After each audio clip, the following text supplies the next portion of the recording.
Hi YouTubers, this is Michael from BetterTOEFLScores.com, and in this video today there are 13 words do not use. You should not use these 13 words during the speaking section of the TOEFL IBT exam.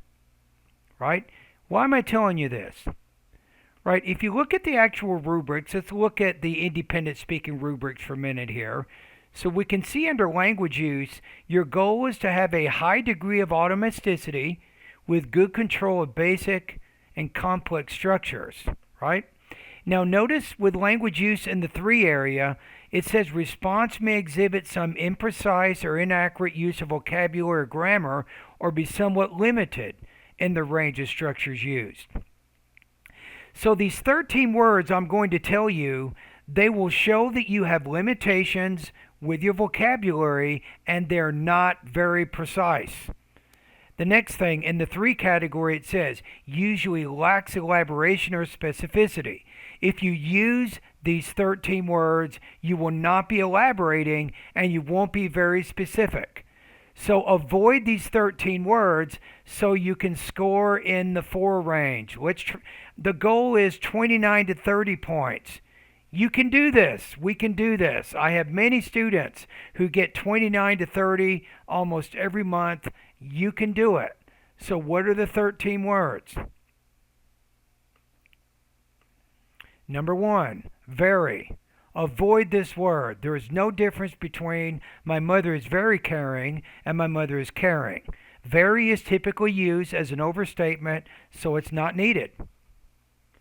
Number 2, of course. Do not use this word since it implies that your listeners are not smart, or of course may suggest you're not explaining your idea sufficiently.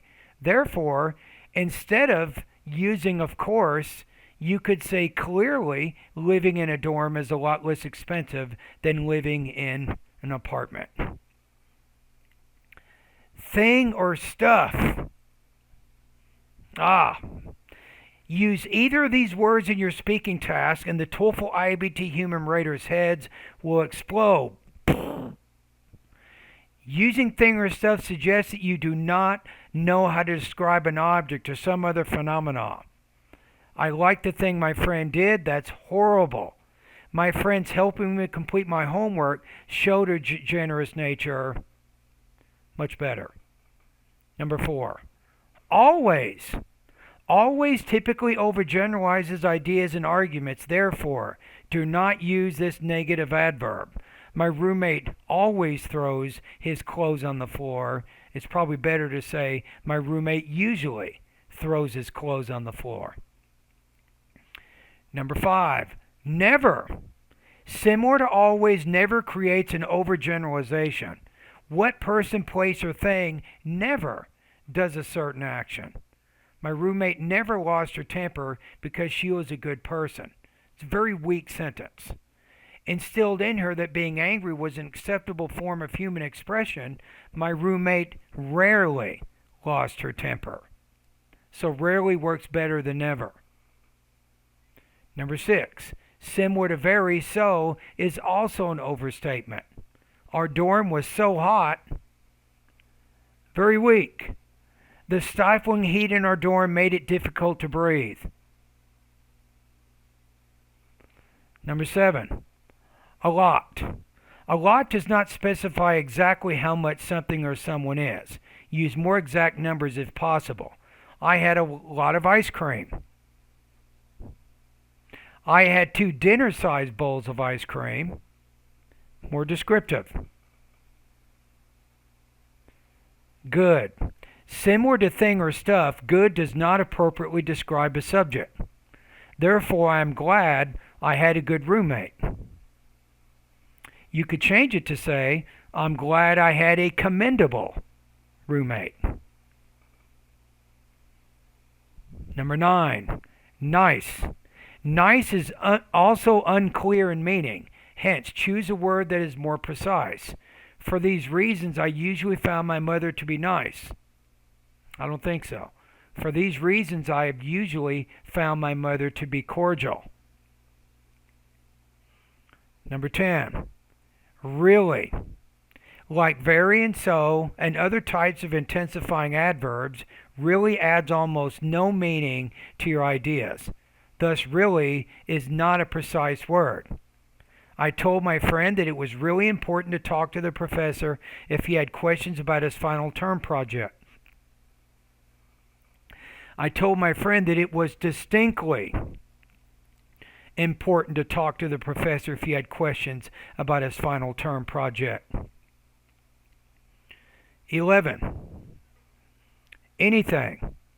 Anything can be, well, anything. So this word is not specific. Use more specific words instead.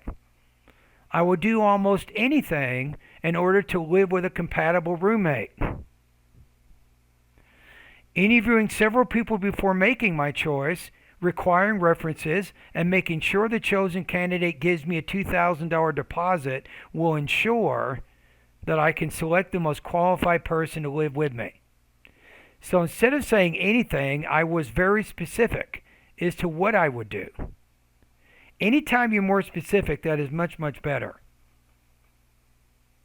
Find out. Use a more advanced word than this. I found out that blah, blah, blah, or I discovered that I could apply to an international student scholarship, which would finance most of my graduate studies. Last but not least, variety and various.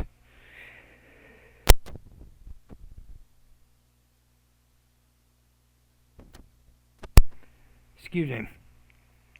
Instead of these two words, be more concrete in your description. For example, if you have a variety of hobbies, state specific hobbies you're interested in.